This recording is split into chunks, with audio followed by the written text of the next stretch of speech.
Everyone, so today we will discuss our chapter Major Regional Organizations, Political Science Chapter 2 Major Regional Organizations, जहाँ पे हमें topics को सब topics cover करने हैं।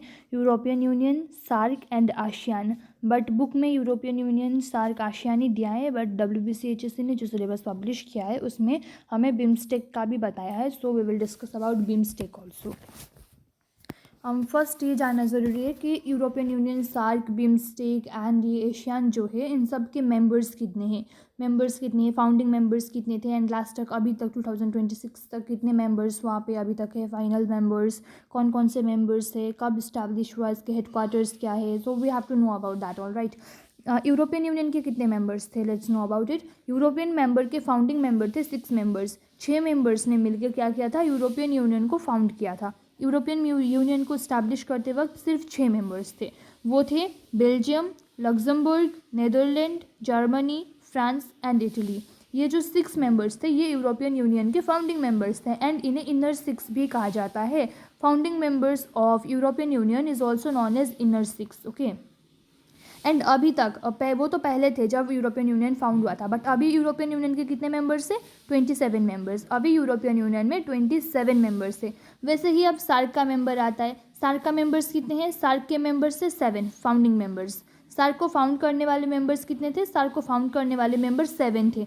बांग्लादेश, भूटान, इंडिया, मालदीव्स, नेपाल, पाकिस्तान, श्रीलंका, ये 7 मेंबर्स ने, ये 7 कंट्रीज़, ये 7 नेशंस ने मिलकर सार्क को फाउंड किया था। एंड लास्ट में जाके अभी एक 2019 या कितने साल में एक और मेंबर जहाँ पे ज्वाइन होता है सार्क में, एंड सार्क के फाउंडिंग मेंबर्स 7 होते हैं, बट अभी सार्क का फाइनल मेंबर्स कितना होता है, 8 होता है। एंड लास्ट मेंबर जो ज्वाइन होता है वो कौन सा है, वो अफगानिस्तान है। ठीक है, अफगानिस्तान लास्ट मेंबर है जो सार्क में ज्वाइन होता है, एंड अफगानिस्तान के ज्वाइन होने के बाद सार्क के मेंबर्स 8 बन जाते हैं। फाइनल मेंबर्स सार्क के 8 है, फाउंडिंग 7। फिर आता है एशियान। आशियान के कितने मेंबर्स थे, आशियान के पहले मेंबर्स थे 5 मेंबर्स, एंड बाद में जाके आशियान के मेंबर्स 11 बन गए। ठीक है, 5 फाउंडिंग मेंबर्स कौन कौन से थे आशियान के, Indonesia, Malaysia, Philippines, Singapore, Thailand, ये 5 मेंबर्स ने मिलकर आशियान को इस्टेब्लिश किया था, फाउंड किया था। बट बाद में जाके कौन कौन से मेंबर्स फिर से जुड़ गए आशियान में, Brunei, Vietnam, Laos, Myanmar, Cambodia and टिमोर Leste, ये सारे जो मेंबर्स थे वो बाद में जुड़े थे, एंड आसियान के 5 मेंबर्स को 11 मेंबर्स तक बढ़ा के लेके गए। ठीक है, सो ये थे फाउंडिंग मेंबर्स एंड वो मेंबर्स। अब बिम्स्टेक आ गया। बिम्स्टेक के कितने मेंबर्स थे, बिम्स्टेक के 4 फाउंडिंग मेंबर्स थे। बिम्स्टेक के 4 फाउंडिंग मेंबर्स थे, बांग्लादेश, इंडिया, श्रीलंका, थाईलैंड, ये 4 बिम्स्टेक के फाउंडिंग मेंबर थे। बट बाद में जाके बिम्स्टेक भी 7 मेंबर्स में बदल गया, मतलब 7 मेंबर्स तक वो प्रोग्रेस कर गया। पहले 4 थे, बाद में 7 बन गए। कौन कौन से मेंबर्स ज्वाइन हुए, म्यांमार, नेपाल एंड भूटान बाद में आके ज्वाइन हुए बिम्स्टेक में। सो ये थे final members and founding members of SAARC, European Union, BIMSTEC and ASEAN. अब ये जानना ज़रूरी है कि इन चारों के हेडक्वार्टर्स कहाँ पे है, इन चारों के हेडक्वार्टर्स कहाँ पे है। सार्क का हेडक्वार्टर है काठमांडू, नेपाल में। सार्क का हेडक्वार्टर कहाँ है, एज सेमेस्टर 3 में भी ये बात हमको शायद क्लास में बताई गई होगी कि सार्क का हेडक्वार्टर कहाँ पे है, काठमांडू, नेपाल। नेपाल के काठमांडू में स्थित है सार्क का हेडक्वार्टर। सार्क का फुल फॉर्म भी जानना भी ज़रूरी है। Okay, South Asian association for regional Cooperation. We will discuss the full forms of many things later also.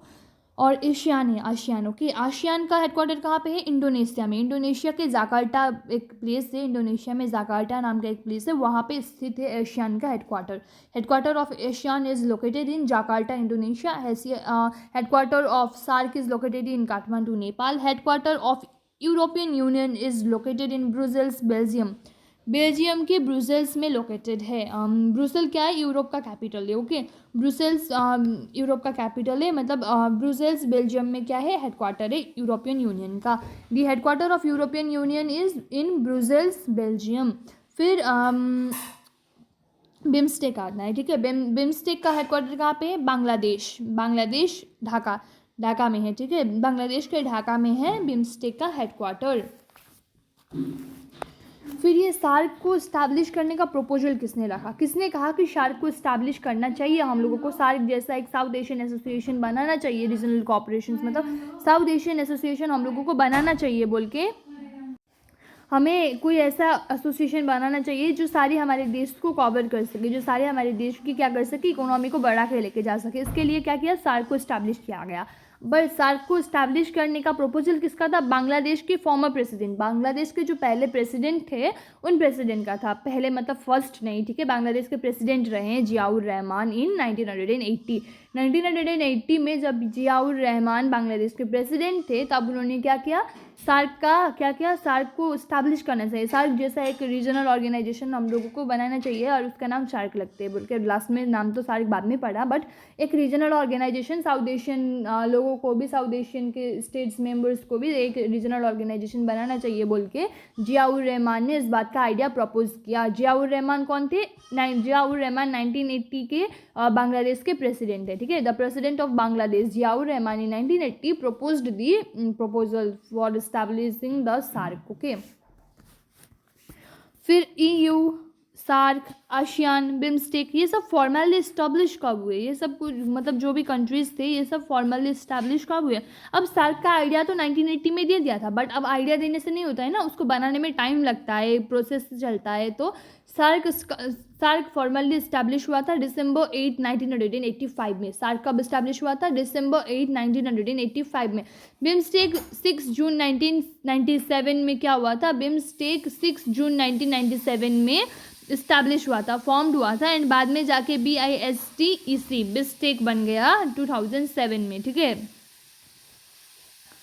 और नहीं मतलब बिस्टेक था पहले, ठीक है। बिम्स्टेक कब फॉर्म हुआ था? बिम्स्टेक फॉर्म हुआ था 1997 में। बिम्स्टेक क्या था कि बिम्स्टेक बोल के शुरू नहीं हुआ था, बिम्स्टेक BIST-EC ये नाम से बिम्स्टेक को शुरू किया गया था 1997 में, बट बाद में जाके 2004 में क्या किया गया, बिम्स्टेक नाम रख दिया गया बिस्टेक का, ओके। अब आता है European union. European union came into force on November 1, 1993। November 1, 1993 में यूरोपियन यूनियन यूरोपियन यूनियन का काम चालू होता है। फिर एशियन इस्टेब्लिश होता है December 15, 1997। कब इस्टेब्लिश होता है? December 15, 1997। ये फॉर्मली इस्टेब्लिश होता है, मतलब फॉर्मली इसको फाउंड किया जाता है 1967 में। 1967 में इसको फॉर्मली फाउंड किया जाता है, बट 1997 में जाके ये इस्टेब्लिश होता है। अब when was the first and the last summit of SAARC held? SAARC का फर्स्ट समिट हुआ था ढाका बांग्लादेश में। सार्क का फर्स्ट समिट कहाँ हुआ था? ढाका बांग्लादेश में। एंड सार्क का लास्ट समिट होने वाला था इस्लामाबाद पाकिस्तान में, बट नहीं हो पाया, ओके। इस्लामाबाद पाकिस्तान में होने वाला था सार्क का समिट, बट सार्क का समिट वहाँ पे नहीं हो पाया। And I think so Kathmandu में हुआ या नहीं हुआ वो मुझे नहीं पता, नॉट आइडिया उतना नहीं है। ये याद रखना कि सार्क का फर्स्ट समिट क्या था? सार्क का फर्स्ट समिट होने वाला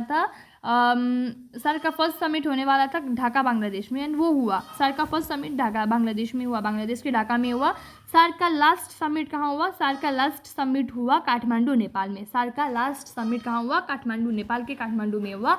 एंड सार्क का 19 समिट, वो 18 समिट था, ठीक है, काठमांडू नेपाल में जो हुआ। सार्क का 19 समिट होने वाला था इस्लामाबाद पाकिस्तान में, बट इंडिया पाकिस्तान की कुछ प्रॉब्लम्स की वजह से वो नहीं हो पाया।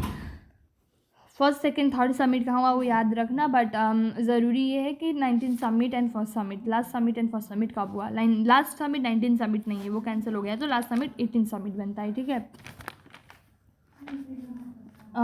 When and where was the 16th summit of SAARC held? SAARC का 16th समिट कब हुआ था? सार्क का 16th समिट थिम्पू भूटान में हुआ था, एंड इन 2010 अप्रैल 2010 में भूटान के थिम्पू में सार्क का 16th समिट भी होता है। What was the reason behind the postponed of 19 summit? 19 summit जो था इंडिया मतलब इस्लामाबाद में होने वाला था, वो क्यों नहीं हुआ?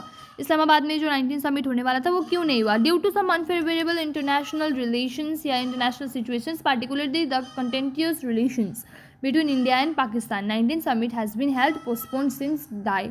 अब नहीं हुआ, उस टाइम पे नहीं हुआ, तो अब नहीं होगा ना। तो सार्क का लास्ट समिट जो इस्लामाबाद में होने वाला था वो क्यों नहीं हुआ? क्योंकि इंडिया एंड पाकिस्तान के बीच में अच्छे रिलेशंस नहीं चल रहे थे, तो उसकी वजह से क्या होता है, सार्क का लास्ट समिट कैंसिल हो जाता है। 2019 में पुलवामा अटैक होता है ना, सो उस पुलवामा अटैक के दौरान सार्क इंडिया एंड पाकिस्तान का रिलेशन अच्छा नहीं हो रहा होता है, पुलवामा अटैक हो रहा होता है 2019 में, सो इसीलिए क्या होता है इसका वो पोस्टपोन्ड हो जाता है, ठीक है।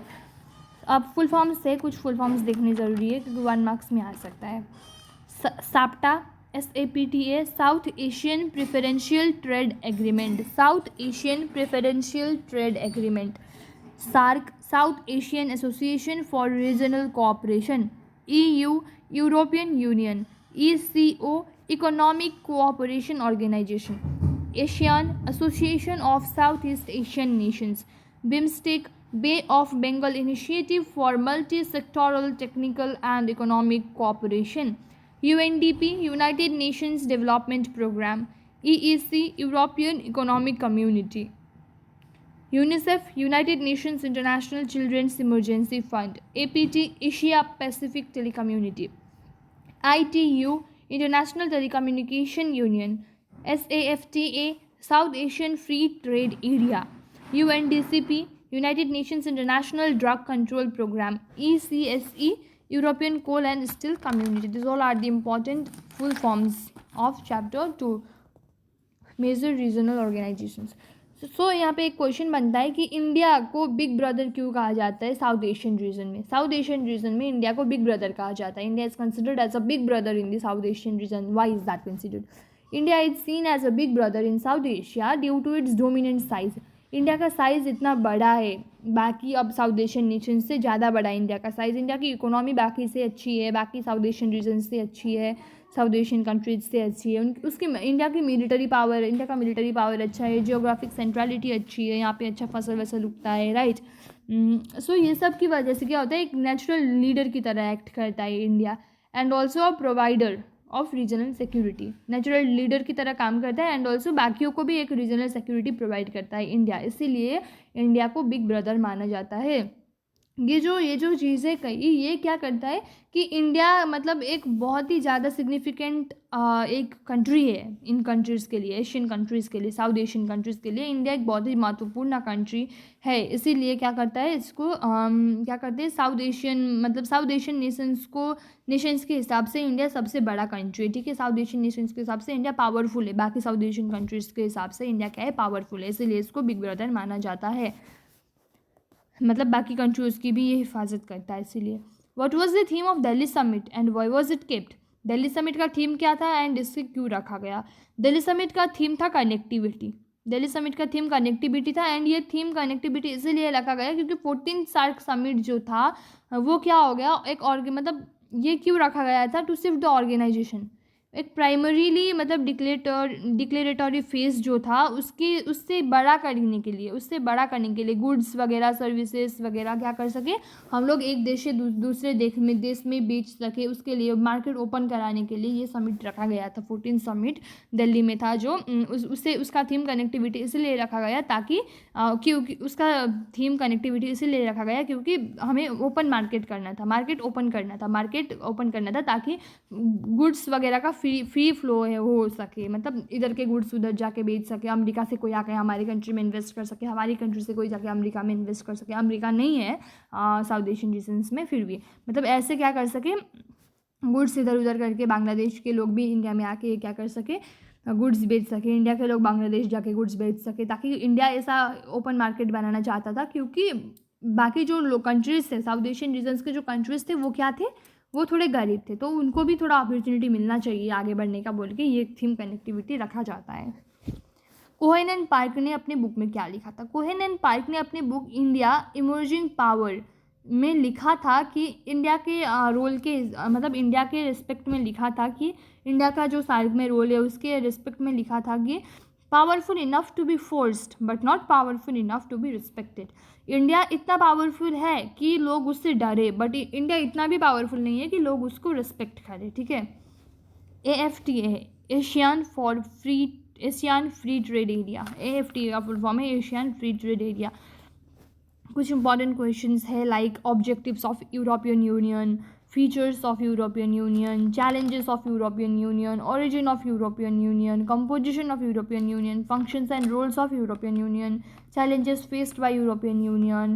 वैसे ही सार्क के ऑब्जेक्टिव, सार्क के फंक्शन, सार्क के रोल्स, सार्क ने क्या क्या प्रॉब्लम झेला, चैलेंजेस क्या क्या थी सार्क्स के, ओरिजिन कैसे हुआ सार्क के प्रिंसिपल क्या है, सार्क का कंपोजिशन क्या है, इंडिया के साथ सार्क का रिलेशन क्या है, एशियन के ऑब्जेक्टिव्स क्या है, एशियन का ओरिजिन कैसे हुआ, एशियन के फंक्शंस एंड रोल्स क्या है, इंडिया के साथ एशियन का रिलेशन क्या है. ठीक है, एक डायलॉग पार्टनर भी बनता है. ठीक है, डायलॉग पार्टनर है एशियन इंडिया का, इंडिया एशियन का डायलॉग पार्टनर है।